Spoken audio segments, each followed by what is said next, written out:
Halo desain entusias, jumpa lagi dengan saya Esther. Selamat datang kembali di channel YouTube Glare, di mana kita akan sharing pengetahuan mengenai dunia interior.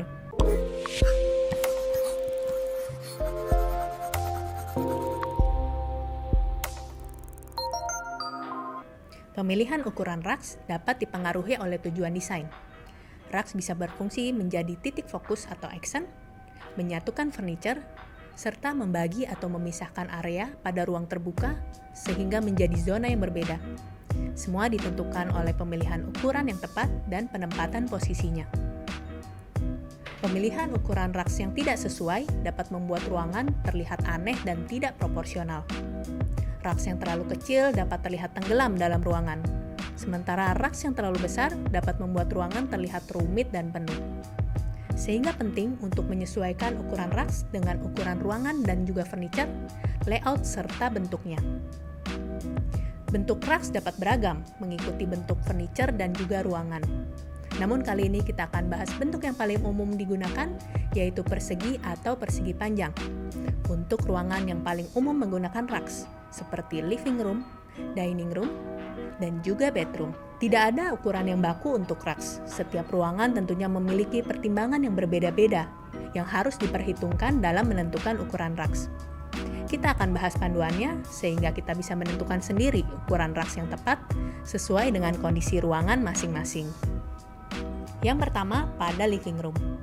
Saat menentukan ukuran raks pada living room, perhatikan layout dari ruangan dan furniture-nya. Apakah living room termasuk di area terbuka, open plan, atau dalam ruangan yang tertutup?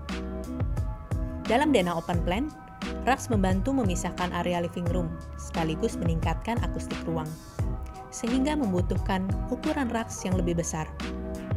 Sementara dalam ruang tertutup, raks bisa berfungsi sebagai focal point atau aksen, sehingga memungkinkan menggunakan ukuran raks yang lebih kecil. Jumlah dan ukuran tempat duduk juga menentukan besaran raks yang akan digunakan. Berikut pilihan ukuran dan penempatan raks pada living room.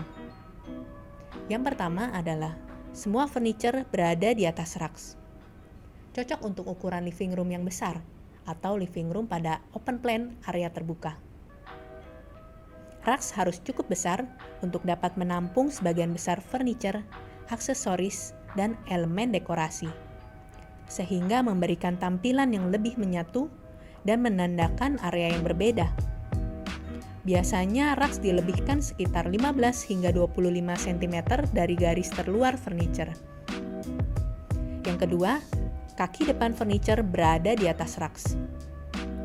Cocok untuk living room berukuran sedang. Tipe ini paling banyak dan umum untuk diaplikasikan. Raks masuk ke dalam kaki furniture, seperti sofa misalnya, sampai melewati kaki depan sofa, sekitar 1/3, setengah, hingga 2/3 lebar sofa. Lalu untuk sisi kiri dan kanannya dilebihkan sekitar 15 hingga 20 cm dari sisi terluar sofa. Berikut contoh aplikasinya pada layout furniture letter L, letter U, dan face to face. Yang ketiga, raks berada di bawah coffee table saja. Cocok untuk living room berukuran kecil, di mana raks berfungsi hanya sebagai aksen saja.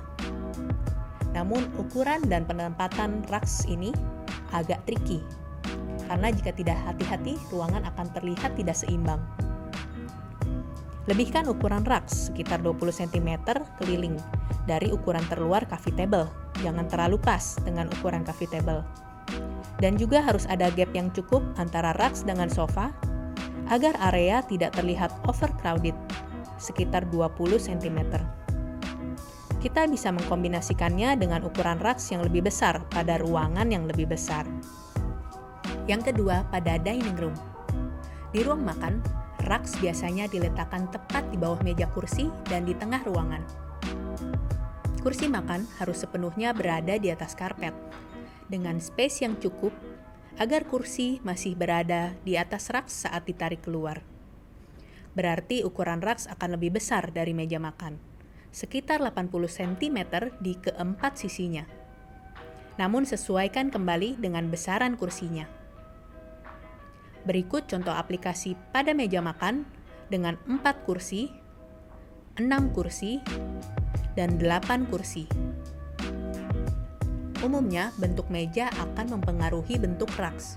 Misalnya, meja lingkaran dengan raks lingkaran, meja oval dengan raks oval, meja persegi dengan raks persegi, atau meja persegi panjang dengan raks persegi panjang. Namun kita dapat menggunakan raks persegi pada meja bulat, atau raks persegi panjang pada meja oval, dan masih terlihat indah. Selama rules terutama terpenuhi, yaitu kursi masih berada di atas raks saat ditarik keluar. Yang ketiga, pada bedroom. Raks dengan ukuran yang tepat dapat membuat kamar tidur terasa hangat dan nyaman, serta dapat meredam suara sehingga menciptakan kamar tidur yang tenang. Raks yang ditempatkan di bawah tempat tidur juga berfungsi sebagai tempat pijakan kaki yang hangat ketika bangun tidur, terutama jika material finishing lantai cenderung dingin. Dalam memilih ukuran raks untuk kamar tidur, perhatikan ukuran ruangan, jumlah dan ukuran tempat tidur, serta furniture di sekitarnya. Berikut pilihan ukuran dan penempatan raks pada kamar tidur. Yang pertama, kasur dan side table berada di atas raks. Cocok untuk kamar tidur berukuran cukup besar, sehingga seluruh area tidur terlapisi oleh raks sebagai pemisah area. Dan masih ada area dengan fungsi yang lain yang tidak tertutup raks. Lalu yang kedua, hanya kasur yang berada di atas raks. Terdapat 2 tipe, sebagai penghangat dan sebagai accent. Sebagai penghangat, raks masuk ke dalam 2/3 panjang kasur, lalu keluar sekitar 50 cm keliling pinggiran kasur. Sehingga ketika bangun, kaki dapat berpijak ke atas raks.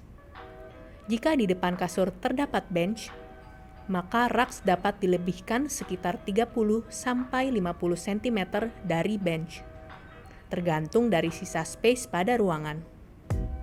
Cocok untuk kamar tidur berukuran sedang. Sebagai accent, jika material lantai sudah menarik dan tidak ingin tertutup terlalu banyak, raks berfungsi sebagai accent pemanis saja, terutama pada ukuran kamar tidur yang kecil. Raks masuk ke dalam 1/3 hingga setengah panjang kasur. Lalu sisakan keliling sekitar 30 cm dari pinggiran kasur. Oke desain entusias, terima kasih telah menonton video kita kali ini. Jika kamu merasa video ini bermanfaat, jangan lupa di like, subscribe, dan tekan tombol lonceng supaya nggak ketinggalan video terbaru dari kita. Sampai jumpa di video selanjutnya.